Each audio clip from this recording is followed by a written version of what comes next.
It was Cooper Webster who joins the series, taking out pole position with Jack Boyd next to him. That's going to be one heck of a race at the front.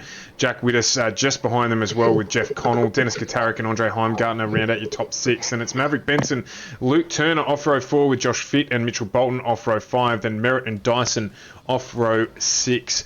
As we skip over the page here, and it is Scotty Gray and Adam Funzo off 7 with Capel and Rizzo off 8, then Harris and Hen off 9 with Levin and Mansell off 10, then Rydell and Pettigrew off 11 with Hughes and Ruwalt off row 12. As we flip over again to Peter and Rosenblatt off 13, Fletcher and Court off 14, then it's Leach and Cheney off 15 with Bond and Brookfield off 16, followed by Dave Roberts and Daniel Webster off 17 with Matty Johnson and Aaron Raccanello off 18. And then as we go back that little bit further, it is Hugh McLaughlin with Sam Lehman and Angus Chappell, Ozak Akdemir, my apologies, Oz, off row 20 with Tim Audie, Glenn Boyd off 21, then Ryan Casher off 22 with Kofod next to him, then Hayden Jackson, Arma Sharma, Brady Buchanan and James Mijok rounding out the 48 starters for our Pro-Am split tonight.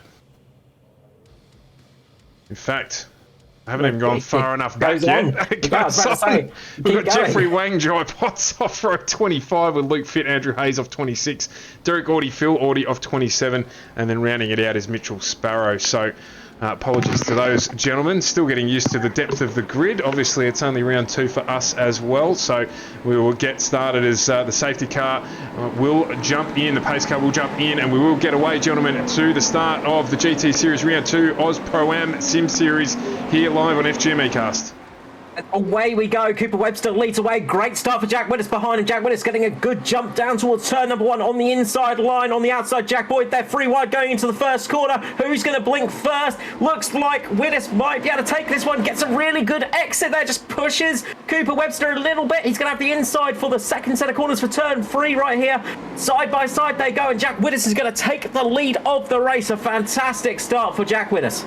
Yeah, I'll tell you what, look at that getaway, and look at the way that he defended down into turn number 1 as well. Wasn't afraid to set it 3 wide. One of the injectors online. Fun, taking out a whole host of cars. Look, the track is blocked. The track was blocked there for half a second. There were piles left, right, and center. Keep your eyes on the cars back through the pack. I'm wondering whether or not they'll call a safety car. Things have seemed to settle down now, and finally, with all 7 missing the most important car off the grid, the Ford GT. I'll have more words to Sam Lehman next week about that one, but it is the return to 7 cars for AUSPASS Season 5. And the BMW is leading away. We didn't see much of the BMW in pass 2. It was almost contact behind. I think that was one of the Chunga Toyotas. Not sure who that was. I missed out who it actually was that got caught, sent sideways. I'm going back to see if I can find out who that was. It might have been Adam Funslow potentially, and Michael Rosenblatt involved in an incident there. It was Dyson. It was Andrew Dyson and Luke Turner just getting into the side of Andrew Dyson. So gets a big spin around there, spins it round and manages to save it. But I think there was a secondary incident as well. There's too many things to call at the moment, which is always fun. Always the problem we like to have, but we don't like seeing the odd incident out there, unfortunately. But luckily, everybody seems to have managed to get their cars going. No safety car, but we've got another big spin just behind Tim Audie. Looks like Armour Sharma's gone around. Big incident a bit further back. Up at the front though, Carl, we've got Jack Widdis under heavy pressure here from Cooper Webster, just trying to get the Lamborghini down the inside through the final two corners. Couldn't quite get there. Looks like Jack Boyd trying to go around the outside. It's 3 wide into turn 1, and Boyd's got the job done. Oh, it's Widdis gets loose. Widdis gets loose, looks for the correct, and finds the left-hand barriers. That will be just about night done. It is going to take a heck of a recovery drive from there. The 15-minute sprint has turned up the action to 11.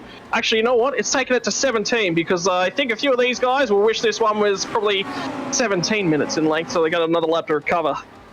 Yeah, even with the fast repair, it's going to be too long a night to get that one done in the 15 minutes. He'll have to look to race 2 with the reverse top 15 to see if that'll help out. Carl, what a cracking start, mate! I'll tell you what, there's past stuff. We have not been able to wait for the season to kick back up again.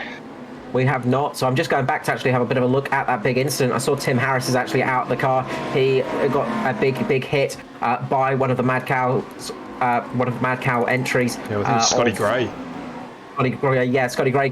He actually got caught up by somebody else as well. So there was a spinning Lamborghini in the front which caused that incident, and that was Maverick Benson. So Maverick Benson had the start of that incident, and then it all went south from there as Scotty Gray went into the bridge, and there's not much room underneath that bridge, unfortunately, so a lot of cars getting taken out early. Oh, well, I can tell you one thing, that's an experience that I felt far too many times in past 2. Jack Boyd touches the grass at the exit of Le Mans on the run down to Sunset. It is a historic track, this Sebring layout, Carl, and that gives me the feeling that you've probably got some trivia lined up for us later in the evening too. Oh, there may be some. I mean, it's not like there's much that's happened at this place. But a absolutely fantastic track, filled with history, of course, and filled with great motor racing, which we're seeing at the moment. Jeffrey Wang coming into pit lane. So just seeing Jeffrey Wang coming into pit lane for a stop. So a few cars coming in to get some fuel.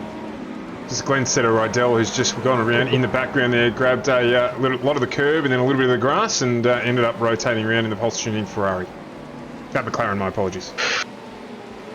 Well, I tell you what, that is a very different looking McLaren compared to the pulse tuning entries from last season, if I do say so. But I tell you what, it has been a return to form for Jack Boyd. This time around, the guy that's in his rearview mirror, well, he was used to looking at Shane Wallace last season. Now he's got Cooper Webster all over him. And I tell you what, I was talking to a few of the boys from the admin channels earlier. This is the first ever time they've seen a driver with a pro license. Is Cooper Webster?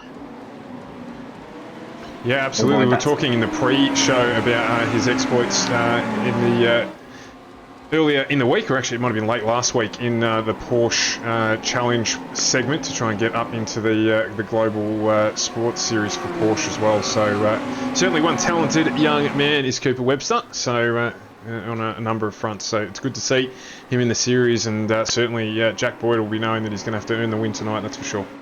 A fair bit of damage to the left front of Webster as well, so he's going to want to get that fast repair done. Obviously not costing him too much time, but it's never fun having damage on the car.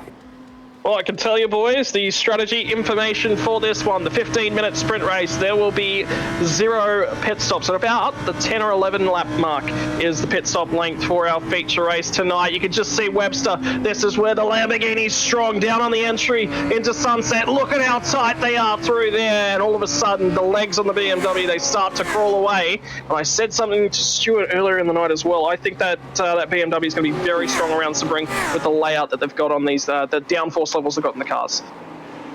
Good battle going on a little bit further back between Heimgartner, Gutierrez and Dyson. So teammates of new teammates actually of Heimgartner and Dyson. Oh, they are now in the same team together. So Gutierrez, the bit of meet in the middle of those two Ferraris and trying to get that Audi just a little bit further up, but he's having to defend against Andrew Dyson, who we know is always quick. Mitchell Bolton just sitting behind with John Merritt. So quite a few fast drivers are sitting up there. Jack Boyd really having to just keep the eye on the mirror as well up the front. So there is just fantastic racing going on throughout the field at the moment. And I just want to point out as well, guys, that Mitchell Bolton is the AM class leader. He's currently running P7 outright, so a cracking effort from him. He is some 7 places above Guy Leach, 10 places, my apologies, above Guy Leach, currently down in P17, who's running second in this class, with current champion Daniel Webster in third in that class. So he is doing a cracking job, Mitchell Bolton. I don't know if it's just because the BMW is so huge or because the Lamborghini's a little bit small, but because I watch from rear chase cam to do calling, you can't actually see Cooper Webster when you're looking at from the back of Jack Boyd. There is just nothing behind him. It just looks like there's a big gap to Jeff Connell at the moment because that Lamborghini is so close you can't actually see it. My word, that's hilarious. Oh, that's a hell of a call there, Carl. You do know we like to give that Lamborghini, the BMW, a little bit of stick. I tell you what, I was not sure what car to select here because I just didn't have faith that the Ferrari was going to be too strong. So something to consider here with the changes for this season and the way the balance of power is done. At the start of the season, including tonight, all the GT3 cars will have their power set to 95%. What that allows is next week, when the balance of power gets pushed out, is a car's overperforming, it will get a slight nerf to its power. But if there's a car that is underperforming or underrepresented throughout the numbers, it'll get a slight buff to its power. Now, the drivers are allowed to change their cars or their manufacturers once and once only if you are not top 5 in any of the championships. If you are top 5 in Pro, in AM, or I believe in Pass 2, I believe that's being applied there as well. They won't be able to change cars whatsoever. That means that the drivers that are overperforming aren't allowed to change their cars until they slip outside, which is another metric that I believe Stan Lehman is using to make sure that these cars are as close together as possible. Yeah, I like that rule. That is good stuff. So we'll just jump back here a little bit further back in the pack. We've got Glenn Boyd, Miles Bond having a battle away there. Ryan Kasha as well, just in front with Oars. So this is down in 28, 29, 30th and 31st position as Andre Heimgartner looks to have had an issue up the front. Ooh, big spin. He's just rotated there. Gatarik as well, yeah. We might just jump back and have a look at that on the replay. Oh, that McLaren arriving on the scene at a whole rate of knots as Gatarik rejoins there on the left-hand side. That would have been a very, very scary moment in the mid-pack, and here it comes. Heimgartner ahead of Gatarik. Heimgartner has a little bit of a blink and then gets caught by Gatarik. So unfortunate there. Internet netcode. That has caused the issue for that incident, sadly. Yeah, that's disappointing for both of them. Nothing either of them can do about it. No different to an oil slick catching you out. Meanwhile, up the front, Cooper Webster's making a move on Jack Boyd, getting down the inside. Cooper Webster finally gets past that BMW, can for once see some racetrack instead of the rear wing of that BMW. Now Boyd is going to stick to that Lamborghini like nothing else. He's going to open up the corner entry down here. Now, the one thing about Sunset is if you go really narrow and look for the move on entry, makes you weak on exit. Again, Boyd will look for the crisscross here. He'll look to go down the inside here at turn number 2, and then that's the kink, and then it's into 3, and he's just not there, and that is great defending. That's what you expect from a professional level driver right there from Cooper Webster. What a drive. Look behind these two battling. Look who's just hovering there. You're kidding me. The Batmobile. Mr. Jeff Connell, he said last time out, wasn't possibly the fastest driver out there, but used the smartest tactics to get the win in the Joker round. This time round, he's absolutely got some pace sitting behind these two as they battle. It's just bringing him into this fight. Can we just nerf Connell? Is there any way that we can apply a Connell penalty directly to him? Oh, no, we love it. We absolutely love it. Making the move now. They're side by side once more. Just Cooper Webster just having to take a slightly narrower entrance into the corner. That's going to mean he's going to get slightly worse exit. Manages to save it there. Boyd is really putting the pressure on Cooper Webster at the moment. These two are battling tooth and nail. Yeah, I do enjoy Jeff Connell in the background giving me updates on his livery updates this year. This season he's changed the car. He's gone with gloss black wheels instead of matte. God, that must be a huge change. It's going to add at least half a kilogram to the car's weight. So that is a big penalty he's taking. I do enjoy it. Thanks, Jazz175, for the follow. Appreciate it. Of course, if you are watching and you don't follow along, we'd appreciate it if you could consider subscribing on whatever platform it is that you are watching and enjoying this stream on.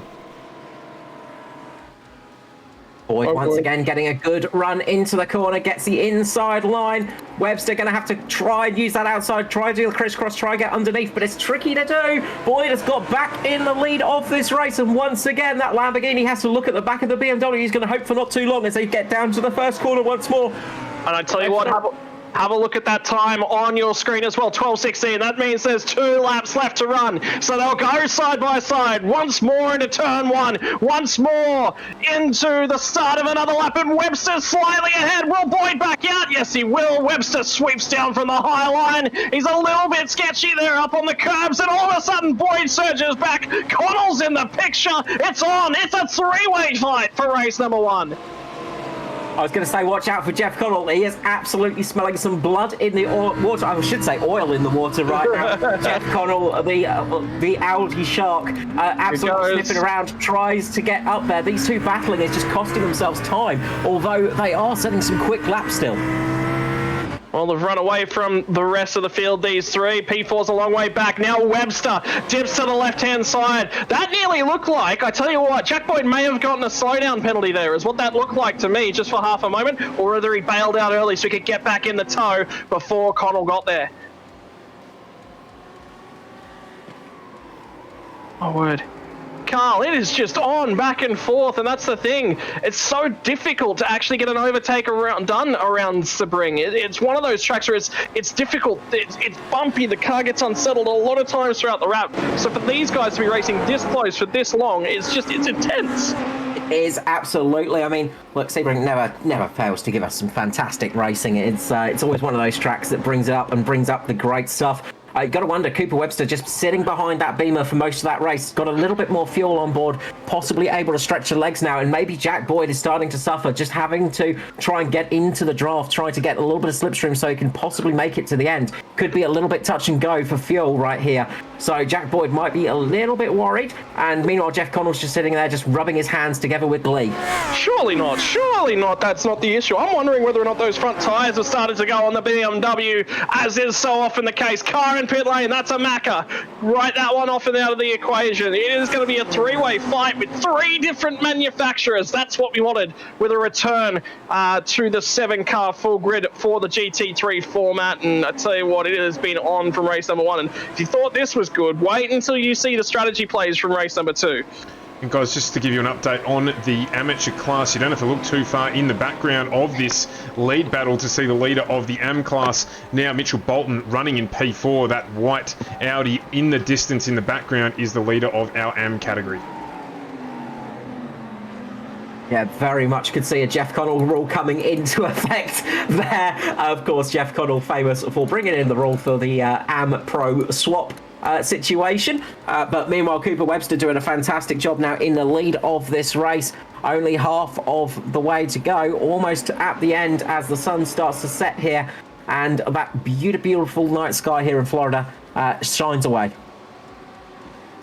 I do need to touch on that in the race in between, Carl. Qualifying so close in this series between the Pro and the AM split that it wouldn't surprise me if we see a couple of these races where the AM drivers do take it to the Pro drivers, as we're seeing so far here tonight. Yeah, that's it. It was so tight this year, and we saw a lot of drivers just absolutely nailing it. It was great to see, and if you missed out on the qualifying, jump back to just have a look at some of those laps, because we saw some great stuff. Just keeping an eye right there. Jeff Connell just losing a little bit of time. Jack Boyd trying to mount a little bit of an attack if possible, but not much left to go of this lap. Not much he can do on Cooper Webster. So the Lamborghini gets out of the last corner. You can see how bumpy the track is. Just controls the throttle there, and he's going to get across the line to take the win here. And a great bit of racing from Cooper Webster and Jack Boyd, with Jeff Connell in third and Mitchell Bolton taking out P4 and first outright for the amateur class, with John Merritt behind him. Joshua Fitt comes home in 6th, with Luke Turner in 7th, Ross Rizzo in 8th position in the BMW. And we've got the Audi of Brandon Levin and Andre Heimgartner recovering well to come home in 10th position. Daniel Webster brings home P2 in the AM class with Guy Leach P3 in the Injectors Online Racing Porsche. And that concludes a 15 minutes of your life that went by quicker than probably most, given how much action there was in that race. I'll tell you what, I thought a few of the drivers might want that extra couple of minutes, that extra lap to squeeze in. I think I need a few extra minutes of that squeezed in. Well, good news, we back it up.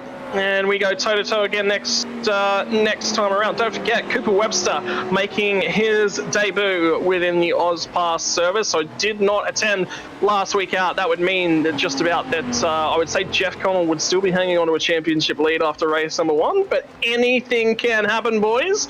And updates to the cars this season. Fuel tanks are uncapped. The only thing that's capped is the fuel that you start the race with. So that is the difference between this season and last season. You can pit on lap 1 and make it home. That's exciting news. Who is going to take that little bit of risk, of course, and it's going to be juicy. It's going to be exciting. Well, okay, let's clarify here, because another Jeff Connell rule just popped into my mind, and something we were talking about during the past 2 server as well. You cannot pit...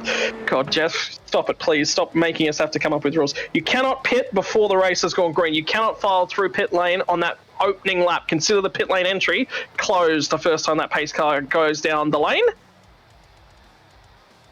So, 1 racing lap must be completed before you make your way into pit lane. Carl, race number 1, 3 manufacturers on the podium. I don't know what to say. I'm pretty sure that's exactly what we wanted from AUSPASS in season number 5.